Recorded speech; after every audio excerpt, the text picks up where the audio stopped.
vámonos con más información y esta mañana le agradecemos mucho que nos acompañe aquí en el estudio a la magistrada presidenta del Supremo Tribunal de Justicia del Estado, la licenciada Gabriela Espinosa. Lo dije bien, es que luego el cargo es magistrada presidenta del Supremo Tribunal. Muchas gracias. Le queremos agradecer mucho que nos acompañe y para que nos ilustren, ¿verdad, Martita? Porque esta semana hubo un fallo de la Suprema Corte de Justicia de la Nación en torno a un caso de Aguascalientes que nace por una situación de Lispea, pero que deriva en que los ministros de plano señalen que hay que modificar el Código Civil del Estado porque está por encima de una disposición constitucional o de una ley superior.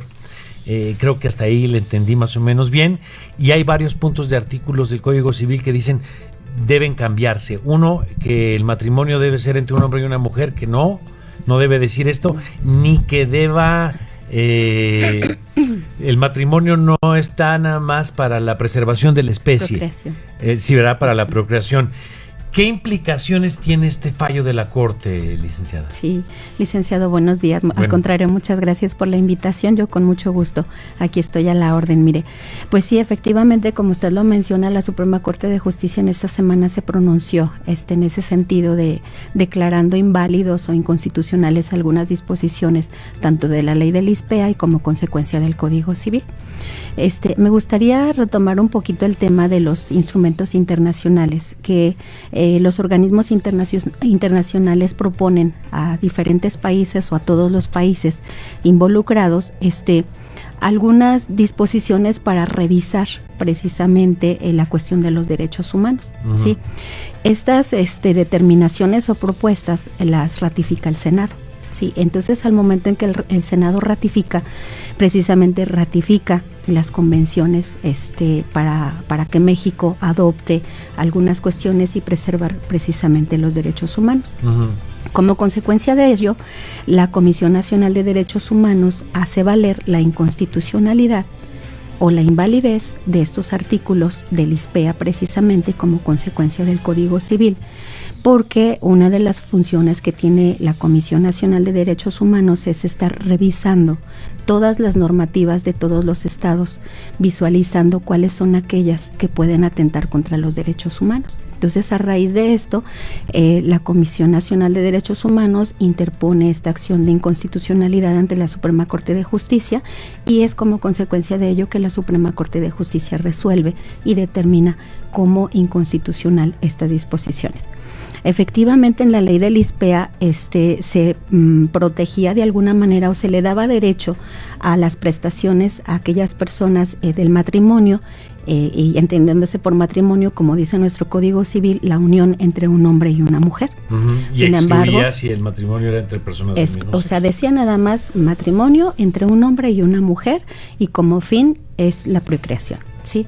Ahora, con esta determinación que emite la Suprema Corte de Justicia, bueno, ya no nada más es el matrimonio entre hombre y una mujer, sino que es un matrimonio igualitario que puede ser entre dos personas del mismo sexo. Uh-huh. Y ahora el fin ya no nada más es la procreación, ¿verdad? Porque, bueno, la procreación no puede ser entre dos hombres o entre dos mujeres, ¿verdad? Sino uh-huh. que de alguna manera, bueno, ya no es el fin primordial. Entonces, a raíz de que la Suprema Corte de Justicia emite este criterio, que es obligatorio para todos, digo, efectivamente, para el estado de Aguascalientes especialmente, porque es de donde salió la ley, entonces, pues el Congreso del Estado tendrá que hacer alguna modificación al Código Civil. Para actualizarlo. Le voy a regalar primero un cafecito que nos traen todas las mañanas de Samuel. Muchas gracias, muy amable. De traernos cafecito. Muchas gracias. Para que estemos bien despiertos. Y dentro de esto, a ver, aquí hay un dato muy importante aquí. En el fallo que hace la Corte, la sesión que yo vi del martes pasado, del 2 de abril, decía el ministro ponente: causará efectos al momento en el que se notifique al Congreso del Estado de Aguascalientes, se publicará en el Diario Oficial de la Federación y en el Periódico Oficial del Estado de Aguascalientes. Es decir, estas derogaciones en el Código Civil causan efecto en el momento en que la Corte hace la notificación de su fallo. Sí. ¿O hay que esperar a que el Congreso modifique el Código Civil? Porque aunque no lo modificara, pues ya está sentenciado que no son válidos. Pues. Sí, mire, habría que ver exactamente cómo vienen los puntos resolutivos de la resolución de la Suprema Corte de Justicia. En este momento no la traigo de manera completa. Sin embargo, un criterio de la Suprema Corte de Justicia es obligatorio y es vinculante. Sí, aquí ya no hay opción a que se discuta si están a favor o en contra, simplemente es modificar. Ya no hay ningún recurso en contra de lo que determinó la Suprema Corte de Justicia, y menos porque se trata de proteger los derechos humanos de las personas. ¿Sí? Además que los derechos humanos no son ni retroactivos, ni intercambiables, ni se consultan, ni se preguntan. No. Fíjese que es importante, me gustaría comentarle que México ha suscrito aproximadamente 100 tratados internacionales únicamente para la protección de derechos humanos, ¿sí?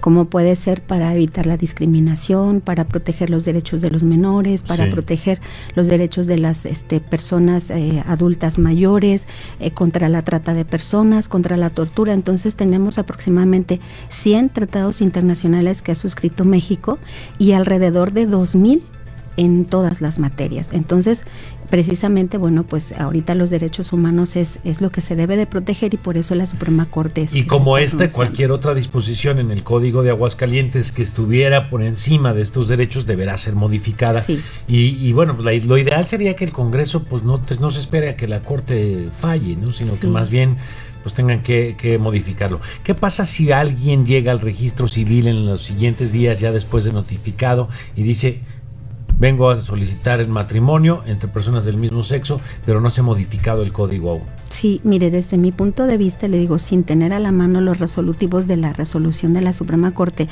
yo creo que ya es válido que en el registro civil se le pueda permitir a esa pareja. Sin necesidad de esperar a la modificación. Desde mi punto de vista, ¿verdad? Habría que ver la determinación de la Suprema Corte, habría que ver específicamente. Sí, analizarle a detalle. Sin embargo, si el registro civil le dice no, yo necesito que un juez te dé el amparo, acudimos al Poder Judicial y de inmediato dará el... Sí, yo creo que habría que ver si procede el amparo, ¿sí? Con la autoridad federal, haciendo valer precisamente ese criterio de la Suprema Corte de Justicia para que le conceda el amparo y entonces obligue al director del registro civil pues que le permita ese matrimonio. Porque eso ya ha sucedido. Bueno, ya el registro civil ha tenido que permitir matrimonios en Aguascalientes bajo amparos de... Solo con amparos, pero ahorita ya no va a ser necesario el amparo. Se termina pues el tema del amparo. Pues ahí está. Y es bien interesante esto porque este artículo, su última reforma se hizo el 19 de noviembre de 2007. Estamos hablando que ya tiene más de una década en que no se hacía un cambio y en el cual... quiero leer textualmente lo que dice: el matrimonio de la unión legal de un solo hombre y una sola mujer para procurar su ayuda mutua, guardarse fidelidad, perpetuar la especie y crear entre ellos una comunidad de vida permanente.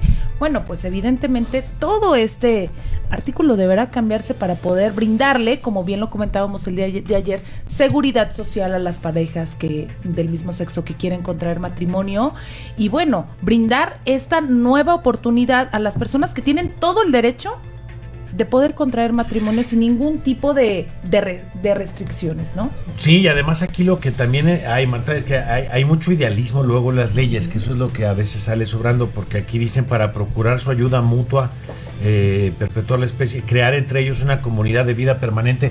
Pues eso es más que una ley, es un ideal, ¿no? Entonces, así más bien el código debería establecer que el matrimonio pues es un contrato entre dos personas. Y ya. Que legalmente es lo que es, ¿no? Es un contrato. Es un contrato. Independientemente, y volvemos a lo mismo, aquí a nadie se le restringe creencias, ni la libertad de expresarlas, ni de creer en lo que quieran, ¿no? Eso es independiente. Aquí simplemente es hacer valer la ley y los tratados internacionales a los que México está adscrito o se ha sujetado. Sí, yo creo que nuestro Código Civil, bueno, pues por el año en el que fue expedido, es un código muy conservador con unas ideas, bueno, pues muy tradicionalistas, ¿verdad? Sin embargo, nuestra sociedad ha estado cambiando constantemente. El respeto a los derechos humanos, la verdad, bueno, pues es lo del día de hoy y en todas las materias, ¿verdad? Esa libertad que tenemos como personas para poder decidir por nuestro cuerpo, por lo que nosotros queremos hacer, ¿verdad? Entonces, yo creo que sí es importante y es un trabajo trabajo que creo que amerita tiempo el hecho de estar revisando prácticamente artículo por artículo de todas nuestras legislaciones, no nada más del Código Civil, también del Código Penal. Ya ha habido algunos avances en el Código Penal. Pero pues ese es el trabajo legislativo, no estar actualizando el marco legal. Pero fíjese que no nada más en el Congreso, sino que en todas las instituciones, nuestros reglamentos interiores, por ejemplo, del Poder Judicial, tenemos que incluso revisar que haya un lenguaje incluyente. O sea, tenemos que estar revisando todas nuestras normativas, que sí es un trabajo muy complicado, que luego a veces la carga de trabajo que tenemos no nos da ese tiempo, pero debemos de tener un área específica que se dedique a estar revisando nuestros códigos, nuestros reglamentos, nuestros lineamientos. Todavía hay reglamentos que establecen un código de vestimenta para hombre y mujer, lo que es, a todas luces, discriminatorio, ¿no? Bueno, hasta el año pasado se tuvieron que modificar algunos reglamentos para que personas con un tatuaje pudieran ser policías, porque estábamos limitándonos a tener policías por una restricción que además vulnera también los derechos de una persona, ¿no? No, y fíjese que la semana pasada me enteré de una situación que la verdad me llamó mucho la atención. Una persona se acercó y me dijo, oiga, pues vengo a pedir trabajo, pero debo decirle de entrada que estoy embarazada. Le digo, ¿y qué problema? Dice, es que ya fui a tal y tal y tal parte y me dijeron, les dije que estaba embarazada y me dijeron que no me daban trabajo porque estoy embarazada. Entonces me llamó mucho la atención porque digo, ¿cómo es posible que en esta época que estamos viviendo todavía no, o sea, discriminen a una mujer porque está embarazada para darle un trabajo? Lo que es a todas luces discriminatorio y ilegal. Y bueno, finalmente, en este caso en particular que ya quedó derogado por la Suprema Corte, hablaron del matrimonio, que puede ser entre personas del mismo sexo. ¿Qué sucede con el tema de la adopción? ¿Tendrá que venir otro fallo, o el hecho de ya ser un matrimonio les da el derecho directamente a la adopción? Sí, mire, habría que ver también, le digo, cómo está el Código Civil, así como analizar más a detalle, pero desde mi punto de vista y con esta determinación, yo creo que si la idea es proteger los derechos humanos y la libertad de las personas, yo creo que pues esto abre la puerta. Sí, ya viene todo incluido. Exactamente. ¿Esto cuándo se puede consultar ya los términos que da la Corte? En la página del Poder Judicial de la Federación se publican inmediatamente ahí las determinaciones, ahí se pueden consultar. Perfecto. Ahí se pueden bajar. Ahí nos echamos un clavado. Le quiero agradecer muchísimo, sé que tienen un evento ahorita al que hay que acudir, pero le agradezco mucho que venga a platicarnos sobre esto y a darnos un poquito de luz, ¿no? Así es, y por supuesto que la gente esté enterada de primera mano de las autoridades de las cuestiones que están pasando, y que las personas que estén interesadas en contraer matrimonio y que sean del mismo sexo vayan con toda seguridad de que ya está permitido. Muy bien, muchas gracias, licenciada Gabriela Espinosa, magistrada presidenta del Supremo Tribunal de Justicia del Estado. Vamos a hacer una breve pausa, regresamos. Muchas gracias.